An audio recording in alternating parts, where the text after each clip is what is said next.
que desarrollan las enfermeras de atención primaria ante la muerte de sus pacientes y profundizar si repercute la experiencia profesional previa en servicios especiales a la hora de hacer frente a la muerte de los pacientes.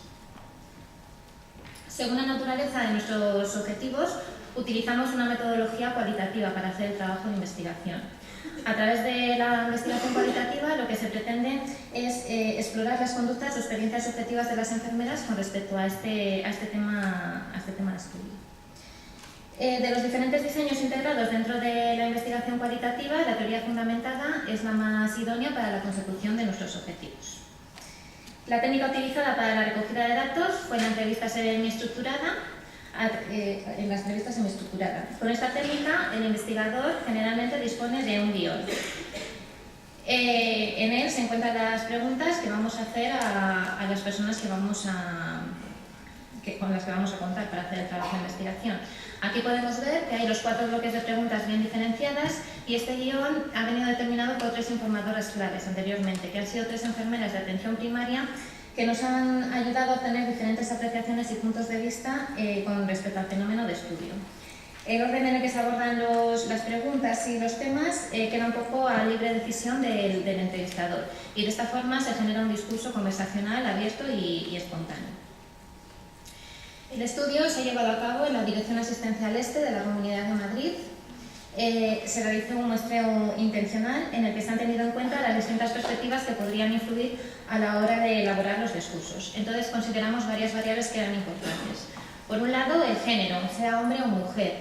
En el momento en que realizamos el estudio, que fue más o menos en febrero o marzo de 2013, en la Dirección Asistencial Este había 437 profesionales, de los cuales un 83% eran mujeres y un 17% eran hombres. Ese mismo porcentaje también le hemos querido reflejar a la hora de hacer nuestra muestra.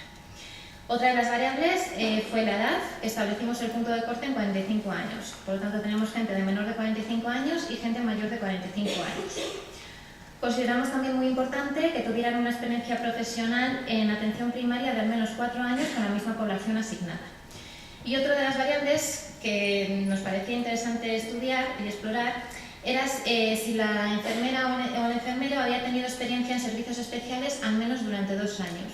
Considerábamos como servicios especiales que hubieran pasado o bien por hospitales por las UCIs, por servicios de oncología, por cuidados paliativos y por residencias de ancianos. Y esto era porque en estos servicios la relación con la muerte es muy estrecha, entonces queríamos analizar si también varía algo la forma de afrontarla habiendo pasado por estos sitios o no. Como veis debajo de la diapositiva pone una cosa que pone codificación de variables. Esto es que como las personas que se entrevistaban tienen que ser tratadas de forma anónima, nosotros no podemos poner en las entrevistas que ha sido fulanito. Entonces, de esta forma, las variables han sido codificadas de diferentes maneras, para saber si de una forma se trataba de una mujer o de un hombre, si era mayor de 45 años o menor de 45 años, y si tenía la experiencia profesional en servicios especiales o no la tenía. Y de esta forma nos evitábamos poner los nombres de las personas que habían participado en el estudio. Como he comentado anteriormente, la técnica de recogida de datos ha sido la entrevista semiestructurada a través del guión temático. Tras obtener el informe favorable por parte de la Comisión Local de Investigación del Área Este, la Dirección Asistencial se encargó de enviar a todos los centros de salud, a todas las responsables de enfermería, una carta redactada al respecto diciendo que vamos a hacer un trabajo de investigación en dicha Dirección Asistencial. Desde aquí queremos agradecer a todas las personas que desde el primer momento hasta el final nos han ayudado a que este trabajo se haya podido llevar a cabo. Bueno, una vez que las responsables de enfermería de los centros de salud ya tenían la carta, mantuvimos un contacto telefónico con algunas de ellas para pedirles los perfiles de los profesionales para entrar dentro del estudio. Y una vez que ellas nos dieron algunos profesionales que podrían entrar, mantuvimos contacto telefónico también con ellos para ver si podían entrar dentro del criterio de inclusión y, en ese caso, acordar una cita con ellos. No os he comentado antes, cuando estaba comentando la muestra, que la muestra fue realizada por 17 entrevistas, realizamos a 17 profesionales de enfermería y como criterio de exclusión nos he contado que excluimos del estudio a aquellas personas que habían tenido una muerte cercana en el último año. que se supone que estarían como más influenciadas por la muerte del ser querido. Bueno, las entrevistas, una vez que ya teníamos a los profesionales, fueron realizadas en los centros de salud de cada uno de ellos en horarios bisagra. Antes de comenzar la entrevista, se les explicó los objetivos del estudio, se les dio las gracias por su participación en él y se les pidió su consentimiento informado para ser grabados. Y la duración de las entrevistas aproximadamente duró entre 20 y 40 minutos y fueron grabadas en su totalidad por una grabadora de voz. Para que nosotros pudiéramos analizar los resultados, necesitábamos que todo esto que habíamos grabado en una grabadora estuviera plasmado en formato papel. Entonces todas las entrevistas las tuvimos que transcribir. Esto es lo que más trabajo nos costó, porque 10 minutos de entrevista grabada tardábamos en transcribirlo unas 2 horas. Entonces, si una entrevista duraba entre 20 y 40 minutos, eran entre 4 y 6 horas para transcribir cada una de ellas. Por 17 era muchísimo tiempo empleado para transcribir todo. Y una vez que las teníamos ya transcritas en formato papel, a partir de ahí hicimos el análisis a través de la codificación de contenidos, comprensión, interpretación y posterior conceptualización. Hicimos triangulación entre las distintas investigadoras para asegurarnos una mayor validez de la información. Entonces lo que íbamos haciendo es que era en el formato papel, íbamos subrayando cada uno de diferente color los discursos que teníamos con respecto a un objetivo del estudio. Y una vez que los teníamos subrayados con diferentes colores, los pasamos a cartulinas. De tal forma que cada una de las cartulinas contiene cada uno de los objetivos específicos y en cada una de ellas está plasmado todos los discursos relacionados con ese objetivo, diferenciando en cada una de las variables si son mayores de 45, menores de 45, hombre o mujer y con experiencia de servicios especiales o no. Como consideraciones éticas, destacar pues eso, que se pidió consentimiento informado a todos los profesionales para grabar sus discursos, asegurándose que solamente iban a ser tratados escuchadas por nosotras y los discursos transcritos se trataron exclusivamente para los objetivos del estudio y siempre de forma anónima. Y también suprimimos de los discursos cualquier referencia al nombre propio que podría ser susceptible de identificación. Como limitaciones del estudio, destacar que tuvimos muy poquito tiempo para realizar el estudio, entonces eso fue el hecho de hacer técnicas con entrevistas semiestructuradas. Igual hubiéramos tenido mucho más tiempo para realizar el estudio, pues igual hubiéramos cogido otro tipo de técnicas integradas dentro de la metodología cualitativa. Y como es habitual en cualquier trabajo de investigación cualitativa, todo el trabajo de investigación desde que empezamos, desde que formulamos la pregunta de investigación hasta el final, se ha recogido en un cuaderno de bitácora.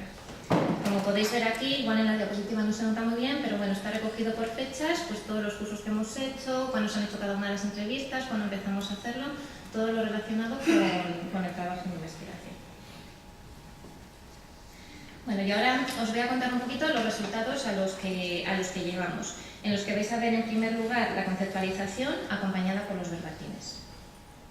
Los profesionales de enfermería y la experiencia de la muerte.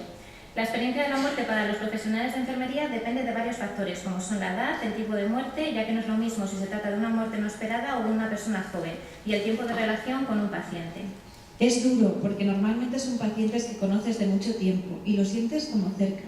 También depende de qué edad, que si es una persona ya muy mayor, pues lo asimilas mejor que si es alguien más joven, con una enfermedad que le haya supuesto sufrimiento y deterioro. Las enfermeras mayores de 45 años refieren que aunque cuando eran jóvenes el impacto ante la muerte era mayor, hoy les afecta más. Yo cuando era joven lo aguantaba mejor, ahora se nota que me voy haciendo mayor, que tengo mucha gente cercana a mí que se ha ido, por lo cual lo vivo mucho peor. No es lo mismo ver la muerte con 20 años que con 50, ya que a esta edad ya tienes mucho que perder, tienes una carga personal y familiar y cambia mucho. De la pena al alivio. La muerte de un paciente provoca todo un abanico de emociones. Pena y tristeza son sentimientos que expresan las entrevistadas. Sensación de alivio y tranquilidad es lo que se experimenta cuando se trata de pacientes con procesos complicados y prolongados. Te da pena, porque en general llevas muchos años trabajando con ellos, conoces al paciente, a la familia. De la ansiedad a la frustración. Las sensaciones que más se expresan son el estrés y la ansiedad, y se añaden la rabia y la frustración cuando se trata de gente joven. Hay ciertas muertes de pacientes que les dejan marcados y no los pueden olvidar, recordándolos incluso cuando pasan por su calle. En relación a la práctica clínica, el sentimiento de culpabilidad aparece en la creencia de no haber hecho como profesional todo lo posible.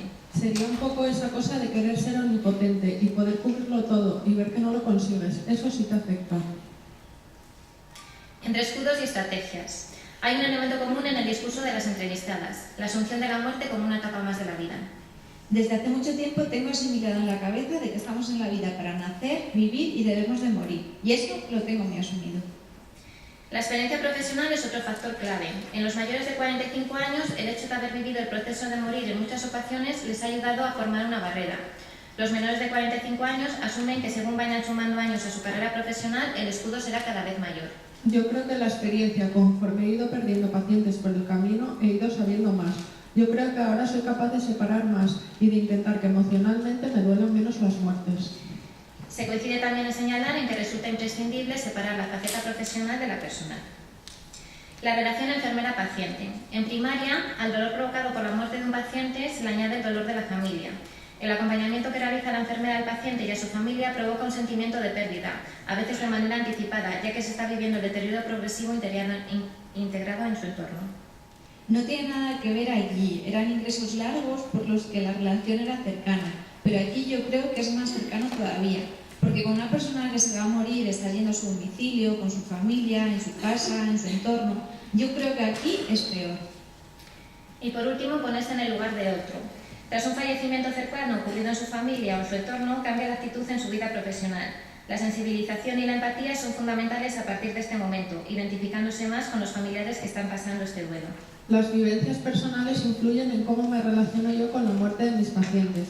Cuando hablas con gente que ha tenido cercana una muerte, la actitud cambia. La empatía la tienes tanto con la familia como con el moribundo, porque al final somos enfermeras de familia, ¿no? Estos resultados fueron expuestos de nuevo a nuestras informantes claves, teniendo en cuenta de nuevo su opinión, por lo que ahí hemos asegurado también otra nueva triangulación de los resultados.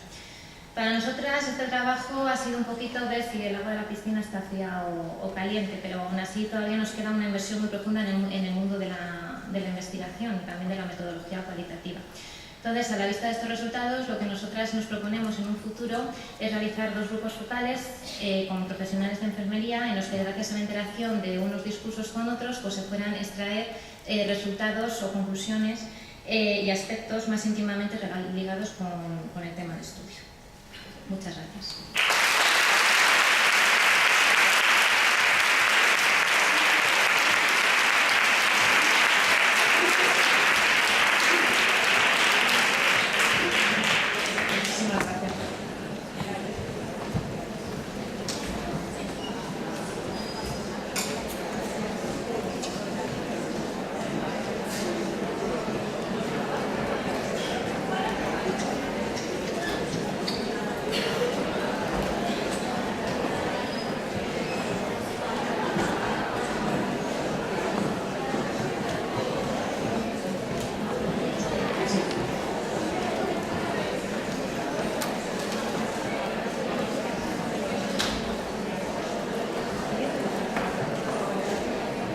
Buenos días a todos. En primer lugar, quiero agradecer a la SEMA por el apoyo que nos han dado al grupo de la especialidad para poder elaborar este trabajo y que nos hayan facilitado poder presentarlo aquí en este congreso a todos los asistentes. En segundo lugar, quería agradecer que me haya tocado compartir mesa con Pilar, porque me va a poner muy fácil a la hora de explicar ciertos aspectos de los motivos y la justificación para la elaboración de esta guía. Entonces, me presento nuevamente. Yo soy María Gálvez Fernández, soy una residente de la segunda promoción de Enfermería Familiar y Comunitaria y formo parte del grupo de la especialidad de la SEMA. Para ponernos un poco en antecedentes, señalar que, como bien sabéis, en mayo de 2011 comenzó la primera promoción de enfermeras internas residentes de Enfermería Familiar y Comunitaria. En Madrid se convocan 49 plazas anuales, lo que supone que a fecha de hoy, 3 años después, habiendo comenzado la cuarta promoción hace apenas unas semanas, ya tenemos 196 y especialistas formados en la Comunidad Autónoma de Madrid. Sin embargo, en estos 3 años todavía no se ha elaborado ni se ha publicado el libro oficial del residente por parte del Ministerio de Sanidad. ¿Y qué es el libro del residente? Pues es aquel instrumento en el que el residente registra todas las actividades que realiza durante su etapa formativa. Este debe ser diseñado por la Comisión Nacional de la Especialidad y posteriormente aprobado por el Ministerio de Sanidad. Nosotras en estos 3 años nos hemos ido percatando de la importancia de tener un documento que nos guíe durante nuestra formación. ¿Y por qué es tan importante tener un libro del residente? Principalmente porque nos aporta un feedback fundamental entre el tutor y el residente. ¿Por qué? Nos permite evaluar el progreso en el aprendizaje, identificar las áreas y las competencias susceptibles de mejora. ¿Por qué podemos identificarlas? Porque nos compara las competencias que va adquiriendo el residente con los objetivos que se fijan en el programa formativo de la especialidad. En fin, favorece la reflexión individual y conjunta con el tutor. Pero es que además tiene un valor añadido, y es que es el propio residente el que dirige su autoaprendizaje durante toda su formación, reflexionando sobre la práctica que realiza. Pues bien, ¿qué nos supone el no tener un libro del residente? Pues nos implica problemas en 3 niveles: para el residente, para el tutor y para las unidades docentes multidisciplinares. En el caso del residente nos encontramos en primer lugar con una falta de orientación a la hora de elegir unidad docente, ya que a priori, para los que no lo sepan, en el momento de la elección de plazas en el Ministerio de Sanidad tú tienes un listado de unidades docentes que puedes solicitar, pero no tienes información sobre qué rotaciones hacen en cada unidad docente, qué centros de salud están acreditados, no tienes ningún tipo de información previa. Por otro lado, también tenemos un desconocimiento de las competencias que debemos adquirir en cada rotación, de los criterios de evaluación y de la autonomía que debemos ir adquiriendo con el paso del tiempo. ¿Qué nos supone todo esto? Pues una dificultad en la organización de nuestro tiempo. Son 2 años de residencia, pero que debemos organizarlos muy bien, y con esta herramienta nos facilitaría mucho el trabajo. Por parte del tutor, pues le supone una falta de un soporte oficial para el seguimiento del aprendizaje. Como bien ha dicho Pilar antes, ya no solo el tutor, los colaboradores docentes se encuentran con la dificultad de que llega una residente de enfermería y no sabe muy bien lo que tiene que explicarle ese servicio para adquirir las competencias que tiene que adquirir el residente. Que supone también un desconocimiento de la autonomía que el residente debe ir adquiriendo y de las competencias y los métodos de evaluación. Por último, en el caso de las unidades docentes multidisciplinares, como ha comentado también, la gran variabilidad que existe entre las diferentes unidades docentes. En Madrid tenemos 7 unidades docentes multidisciplinares y cada una tiene rotatorios totalmente diferentes. Por otro lado, la falta de visibilidad de la enfermería entre las unidades docentes. Ayer en el discurso inaugural, Carmen Solano hizo referencia a esto, que es importantísimo que haya una enfermera planificando la formación de los residentes dentro de cada unidad docente. Por todo esto, nos hemos marcado los siguientes objetivos en la elaboración de esta guía. El objetivo principal es el de proporcionar a los residentes y a los tutores una guía un documento que les sirva de ayuda, una guía a seguir en los 2 años de formación. Como secundarios, unificar estos criterios en las diferentes unidades docentes multidisciplinares y aportar a los futuros residentes toda la información referente a las unidades docentes de cara a la elección de plaza. ¿Cómo lo hemos desarrollado? Pues bien, hemos formado un grupo de trabajo que lo formamos 10 personas, principalmente formado por residentes de enfermería familiar y comunitaria y especialistas. Estamos coordinados por la vocal de la especialidad y nos hemos coordinado vía correo electrónico. Una vez formado el grupo, elaboramos un plan estratégico para favorecer el desarrollo de la especialidad, que constaba de varias líneas de actuación. La que consideramos prioritaria fue elaborar esta guía de ayuda para ley en vista de que no tenemos libro de residente oficial. Pero también hemos estado desarrollando otras líneas de actuación, como favorecer la visibilidad de la enfermera de familia y comunitaria y de la especialidad dentro de las universidades madrileñas. Hemos ido a dar charlas a estudiantes de grado que iban a iniciar sus rotaciones en centros de salud para explicarles qué hace una enfermera familiar y comunitaria. ¿Y cuáles son las limitaciones que nos hemos encontrado? Pues principalmente los problemas de comunicación con las unidades docentes, que nos han dificultado mucho la información sobre las rotaciones que realizan, el tipo de guardias. En este sentido ha sido fundamental la colaboración que hemos recibido por los residentes de todas las unidades docentes. Como entre nosotros, al final, entre estas jornadas, rotatorios por salud pública, nos terminamos conociendo todos. Entonces, gracias a eso hemos podido hacer una línea de contacto para que nos fueran informando. Ahora os voy a presentaros un poquito la estructura de la guía y os voy a comentar, más o menos, como vamos un poco más de tiempo, pero os voy a comentar un poco por encima los apartados de los que consta. En un primer punto tenemos una introducción y objetivos de la guía que viene a resumir y a recoger todo lo que os he comentado anteriormente, que era la justificación de por qué hemos realizado esta guía y los objetivos que nos hemos fijado con ella. El siguiente apartado recoge los datos personales, donde el residente puede recoger tanto sus datos individuales como los de su tutor de referencia y la unidad docente multidisciplinar a la que pertenece. El siguiente apartado es toda esa información de las unidades docentes multidisciplinares. Este es un ejemplo de una de las unidades docentes que están incluidas en la guía, en el que podéis ver que en el primer apartado aparecen todos los datos generales referentes a esa unidad docente. Tenemos un mapa de ubicación de la unidad docente con la dirección, teléfonos de contacto y, muy importante, el número de plazas que oferta cada unidad docente. A continuación, un listado de los centros de salud acreditados con sus datos de contacto y los hospitales de referencia que corresponden a cada unidad docente multidisciplinar. También hemos recalcado los centros de salud que van vinculados a cada hospital de referencia. El siguiente apartado es el itinerario formativo, que hace referencia a todas las rotaciones que hacemos las residentes de enfermería familiar y comunitaria. Este es el cronograma formativo propuesto por el Ministerio de Sanidad en el plan de estudios que publicó en el 2010. En función de los recursos que disponga cada unidad docente, pues va adaptando este programa formativo y va estableciendo las rotaciones que hace cada residente.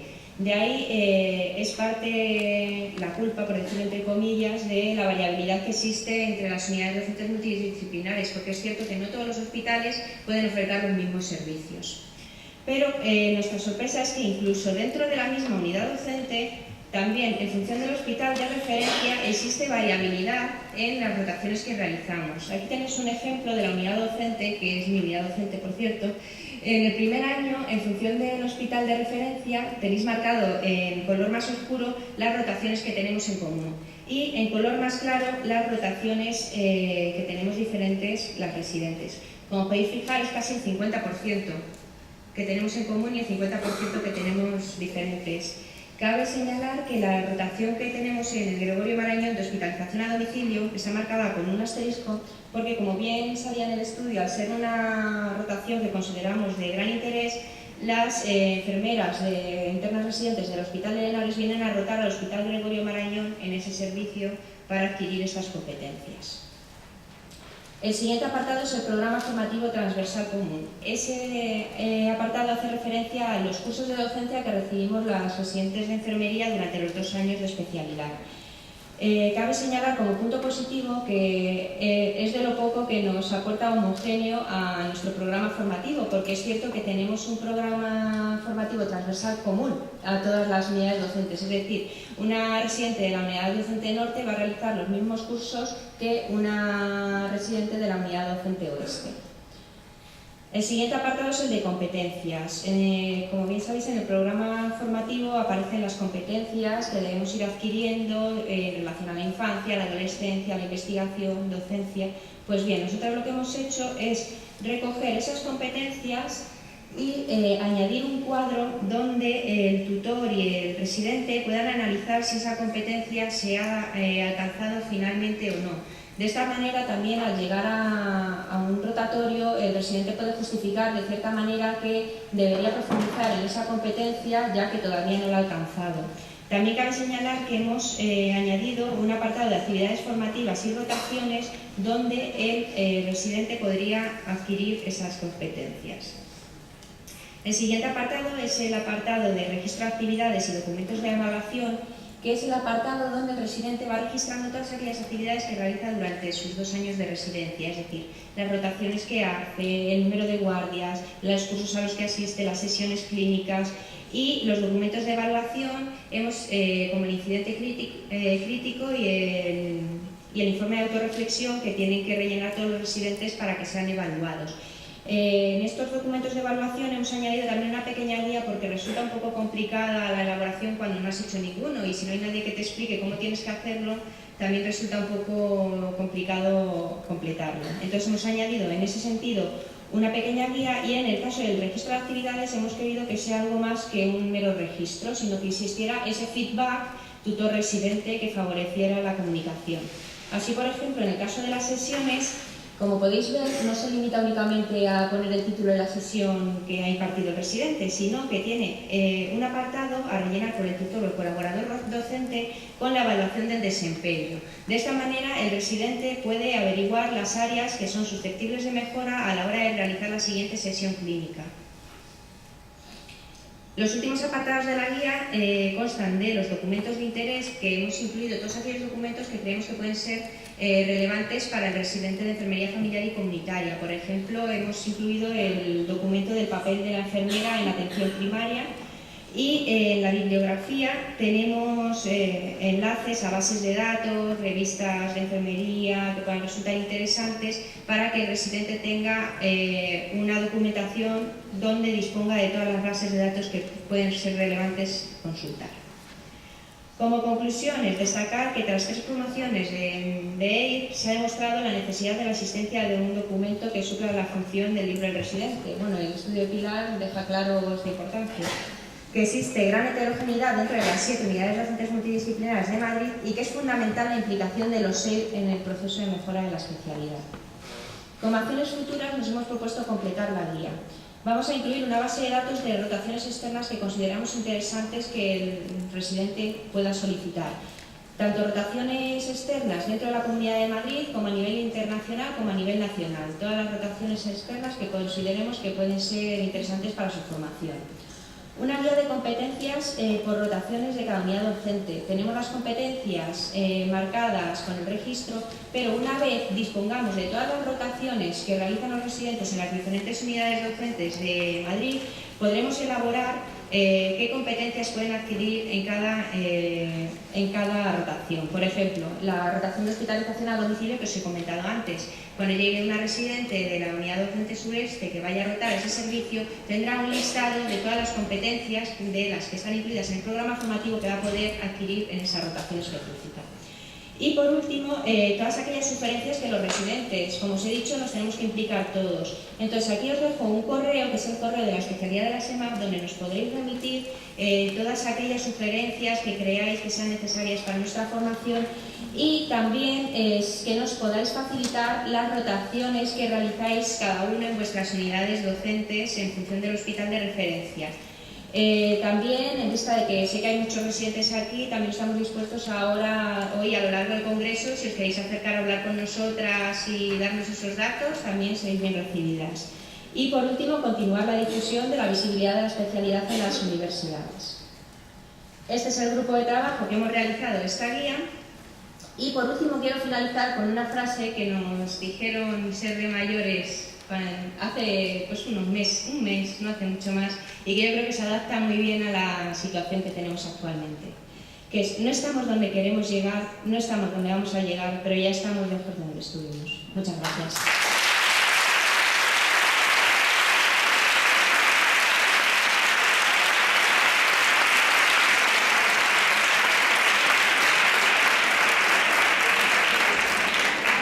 Bueno, aunque vamos con un poquito de retraso, yo creo que un poquito de preguntas.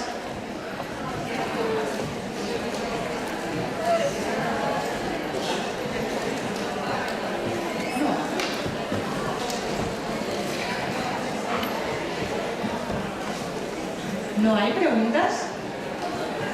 Por allí, Teresa. A ver, ¿le tiene que llegar el micro allí a Teresa? Levanta más la mano, Teresa. ¿Dónde está?